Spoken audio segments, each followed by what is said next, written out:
What's going on, guys? Welcome back to the channel, or welcome if it's your first time here. If you like videos about prepping, survival, self-reliance, and other related topics, then be sure to subscribe and turn notifications on to be notified each time that I upload a brand new video. I went back this morning and looked at some of my videos I'd posted in the past. I went back to one I posted about 4 years ago, and in that video I was talking about my opinion at the time and expressing that opinion that Donald Trump might not be president for 4 more years, that Joe Biden might actually get appointed or actually win the election because of massive voter tinkering. And we see now that's exactly what happened. However, I went down and read in some of the comments to that video, and I was attacked viciously by some of those people commenting. I was called all kinds of bad names, MFers and all kinds of things like that, dumb, ignorant hillbilly. I don't know what I'm talking about. I need to stick to prepping and not talk about politics because I was too ignorant to even make a discussion about it. All kinds of comments like that. And if I remember correctly, I also got some really hateful emails, big long emails just taking me to task because I said that Donald Trump might not win, might not be the president for another 4 years, and that Joe Biden might. No way is going to happen according to these people. Donald Trump, 100%, 100%, no way. And anyone that would even question that is the enemy. We see now, I was correct, 100% correct at what happened. However, to this day, no one who left those comments, sent those emails, has came back and apologized. No one has came back and said, I'm sorry for the attacks, I was wrong and you were right, and I'm really sorry for the way I acted in those comments and in those emails. No one, not one whatsoever. I don't think it's going to ever happen, but it goes to show, how people actually are when it comes to politics. Politics can bring out the worst in people for some reason, and they get really worked up and want to actually go into attack if you say something that they disagree with. And if you're later proven to be right, they won't come back and apologize for that, even though they were proven completely wrong and their attacks were completely unjustified. But anyways, guys, let's get on with today's video. I have several articles here, 1, 2, 3, 4 articles actually, that I think you all will want to hear about and to discuss a little bit further maybe. The first one here is from Bloomberg. It says the Biden administration is warning states to be on guard for cyber attacks against water systems, citing ongoing threats from hackers linked to the governments of Iran and China. I'm surprised they didn't say Iran and China and Russia or Iran and Russia, but they say Iran and China. Disabling cyber attacks are striking water and wastewater systems throughout the United States. Environmental Protection Agency Administrator Michael Regan and National Security Advisor Jake Sullivan wrote in a letter to governors made public Tuesday. These attacks have the potential to disrupt critical lifeline of clean and safe drinking water, as well as impose significant cost on affected communities. The water system is especially vulnerable part of U.S. infrastructure fraught with weak controls, insufficient funding, and staffing shortages. The EPA is the lead federal agency for ensuring the nation's water sector is resilient to all threats and hazards.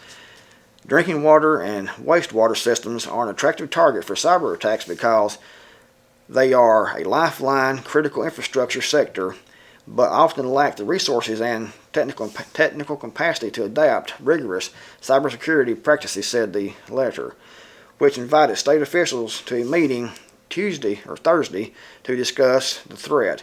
In many cases, even basic cybersecurity precautions, such as resetting difficult passwords or updating software to address known vulnerabilities, are not in place and can mean the difference between business as usual and a disruptive cyber attack. So, are they planning on a false flag cyber attack on the water supply, or is it going to be actually China, Russia, or maybe a domestic actor? It could also be, we have the border wide open with Chinese, Iranians coming right across the border. They could attack, these water treatment facilities directly. It wouldn't have to actually be, a cyber attack. And the same thing with, the power grid.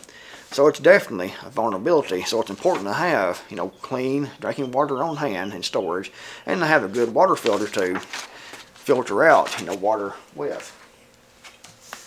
This next one here is Tennessee Senate passes bill to end chemtrails. Now, I posted a video about 2 weeks ago showing some of the chemtrails here over my house, and they were crisscrossing and miles long chemtrails in a checkerboard pattern here on top of my house. I see this all the time. And again, I got comments from people telling me how stupid that I was, how ignorant that I was, how they weren't anything out of the ordinary, how it's just natural for those big chemtrails to be happening. They called it contrails.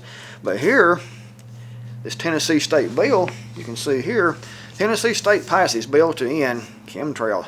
Tennessee Senate passes bill to end chemtrails. It seems the Tennessee Senate has made headlines by passing a bill that appears to target chemtrails, suggesting a move towards cleaner air. Tennessee conservative activist Bobby Starbuck shared this about the new law. The Tennessee State Senate passed a bill today that would ban the spraying of chemicals for geoengineering in our skies. Here's some of the key language. The bill would ban the intentional injection, release, or dispersion by any means of chemicals, chemical compounds, substances, or apparatuses within the borders of the state into the atmosphere with the express purpose of affecting temperature, weather, or the intensity of sunlight, blocking out the sun. This is fantastic news for Tennessee. 24 senators voted in favor and 6 opposed. The rest of the bill is below, and had a bunch of more things about the bill. Now we wait for the House to vote on it, but I urge every House rep in Tennessee to support this bill, and I do too, 100%. Our federal government has a dark history of spraying and poisoning citizens with toxins that they never consented to coming into contact with. So if I was so stupid like some of the people said in the comments, why is Tennessee working on a law to ban Tennessee from being sprayed with chemicals? Think about it. 100% real. It's like we all, or most of us, had no sense to know that it actually was. And right there, was the bill. It's crazy that people still think that chemtrails are a conspiracy theory. We have state senators voting on this to ban spraying Tennessee with these type chemicals and trying to block out the sun and things like that. So it's right there. But people still will probably post in the comments below and be like, it's all a conspiracy theory. It's not real. It's crazy. Anyway, this article here from Zero Hedge. Zero Hedge, this was March the 21st, 2024. Over 30 missiles used in first Russian attack on Kyiv in 44 days. The Ukrainian capital of Kyiv had not been targeted by airstrikes since February, but that changed when overnight and in the early morning hours, Russian ballistic and cruise missiles rocked the city, reportedly wounding at least 13 people and causing damage to multiple buildings. I'm surprised more people didn't get killed. Probably they're not trying to target people, just infrastructure. It was the first large-scale strike on the capital in 44 days, and it appears to be a direct response to the last several days of Ukrainian forces cross-border drone attacks on Russian territory. President Zelensky, little Zelensky? President Zelensky, in a statement, said, such terror continues every day and night. He doesn't consider the fact that they've been attacking Russia across the border with drone strikes and rocket strikes and artillery strikes, but such terror continues every day and night, he went on, to urgently appeal for more weapons, more money. And guys, this last article is from Wine Press News by Jacob M. Thompson. The U.S. mega bank JP Chase recently announced they plan to deploy their proprietary, hard to say, biometric payment systems with their merchants, rivaling the likes of Amazon's contactless payment terminals. Nearly 1 year ago, Wine Press reported on JP Morgan's pilot program for this biometric payment system, which includes palm and face identification for payments, authentication in store and work zone, and enroll, capture, authenticate, pay basis. The mega bank explained JP Morgan would manage customers' biometric data for future transactions. Cashier scans items, or customer uses self-service terminal, self-checkout, and scans their palm or their face to check out. So everything is tied.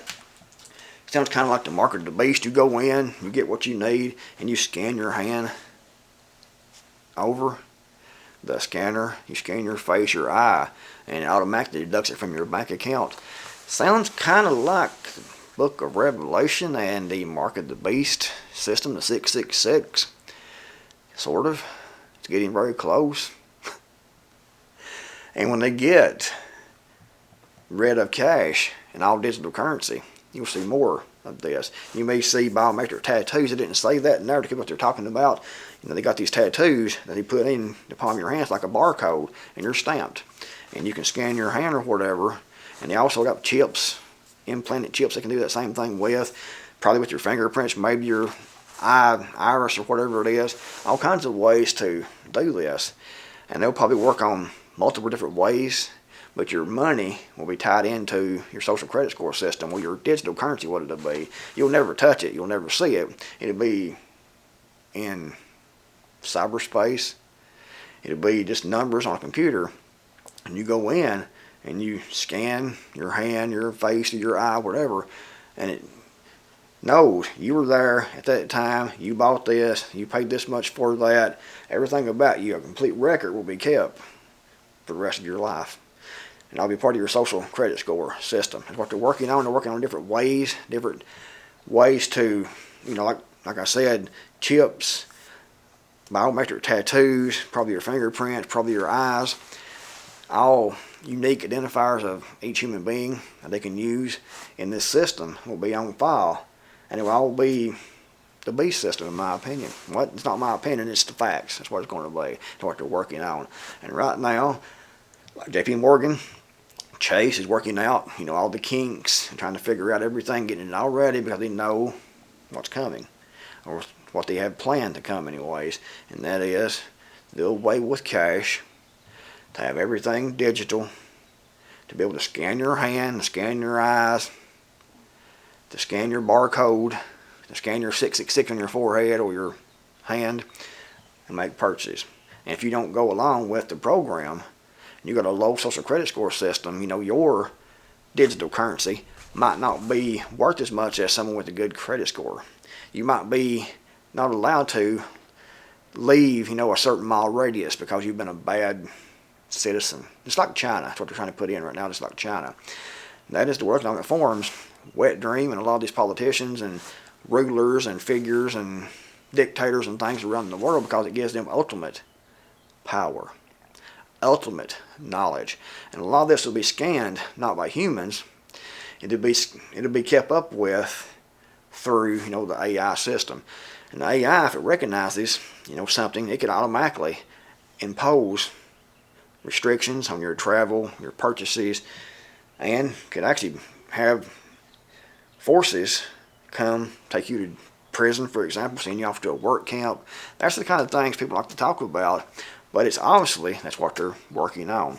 Anyway, if you liked the video, give it a big thumbs up. Thanks for watching. I'm the Creekmore Matter, and I'll see you all in the next video, hopefully.